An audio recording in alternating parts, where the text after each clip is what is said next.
Hi అండి. అందరూ ఎలా ఉన్నారు? అందరూ బాగున్నారా? అందరూ బాగుండాలి. ఈరోజు మన రెసిపీ వచ్చేసి మునక్కాయ వేపుడండి. చాలా సింపుల్గా అయిపోతుంది. ఎక్కువ ఇంగ్రీడియంట్స్ అవసరం లేదు. చిటికలో అంటే 5 మినిట్స్లో అయిపోతుందని చెప్పచ్చు. ఇక లేట్ చేయకుండా మనం వీడియోలోకి వెళ్ళిపోదాము. అలాగే నా వీడియోస్ నచ్చేటైతే ప్లీజ్ లైక్ చేయండి అండ్ షేర్ చేయండి. వీడియోస్ బాగున్నాయి అనిపిస్తే ఖచ్చితంగా సబ్స్క్రైబ్ చేసుకోండి. ఇలాంటి మంచి మంచి వీడియోస్ నేను తీసుకొస్తూనే ఉంటాను. సో మన వీడియో ఏంటి అంటే మునక్కాయ వేపుడండి. ఇక్కడ నేను మునక్కాయలు చూపిస్తున్నాను కదా, నేను ఒక 5 మునక్కాయలు తీసుకున్నాను. ఇవి మనం సన్నగా కట్ చేసేసుకొని కొద్దిగా రుచికి అంటే కొద్దిగా రుచి ఉండాలి కాబట్టి కొద్దిగా సాల్ట్ వేసుకొని ఒక 70% ఉడకపెట్టుకోవాలి. 70% ఉడకపెట్టుకొని వాటర్ తీసేసి ఇలా పక్కన పెట్టేసుకుందాము. ఇప్పుడు దీంట్లోకి మనకు కావాల్సిన ఇంగ్రీడియంట్స్ చూద్దామండి. ఒక పెద్ద ఆనియన్ కట్ చేసుకున్నాను, కొద్దిగా కరివేపాకు, వెల్లుల్లిలో సగం గడ్డ వెల్లుల్లి వేసుకున్నాను. ఇప్పుడు మనం దీనికి పౌడర్ చేసుకోవాలండి.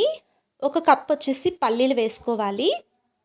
నేను చూపిస్తున్నాను కదా, మీరు మునక్కాయలు ఎన్ని తీసుకుంటారో దాన్ని బట్టి యూస్ చేయండి. కొద్దిగా కొబ్బరి వేసుకున్నాను, రుచికి సరిపడా సాల్ట్, అలాగే కారం తీసుకున్నాను. అది నేను మిక్సీ పట్టేసుకున్నానండి. ఇక్కడ స్టవ్ మీద ఆయిల్ పెట్టుకున్నాను. కొద్దిగా దీంట్లో జీలకర్ర వేసుకున్నాను, ఆవాలు వేసుకోలేదు, ఓన్లీ జీలకర్ర వేసుకున్నాను. ఇప్పుడు దీంట్లో ఉల్లిపాయ అవన్నీ వేసి చూస్తున్నారు కదా, ఫ్రై అయిపోయాయి. ఇంకా దీంట్లో ఎక్కువ ఏం వేయాల్సిన అవసరం ఉండదు. ఇప్పుడు మనము మునక్కాయలు కూడా ఆయిల్లో బాగా ఫ్రై అవ్వాలి. ఈ మాత్రం ఫ్రై అయితే సరిపోతుందండి. మనం మూత పెట్టుకోవాల్సిన అవసరం కూడా లేదు. హై ఫ్లేమ్లో పెట్టుకొని ఫ్రై చేసుకోవచ్చు. దీంట్లోకి ఇప్పుడు మనం ఇందాక ఏదైతే పౌడర్ చేసుకున్నామో ఇంగ్రీడియంట్స్ అన్నీ వేసి ఆ పౌడర్ వేసేసుకోవాలి. జస్ట్ అంతేనండి. ఇంతకంటే మనం ఎక్కువ దీంట్లో ఏమీ వేయము. క్విక్గా కూడా అయిపోతుంది. ఒక 5 మినిట్స్లో అయిపోతుంది. ఇది చూస్తున్నారా? ఇది అన్నంలోకైనా, చపాతీలోకైనా, లేదంటే పప్పు సాంబార్ ఇలా చేసుకుంటే సైడ్ డిష్గా అయినా చాలా పర్ఫెక్ట్గా ఉంటుంది. చాలా టేస్టీగా కూడా ఉంటుంది. ఒకసారి మీరు ట్రై చేయండి. చూస్తున్నారా?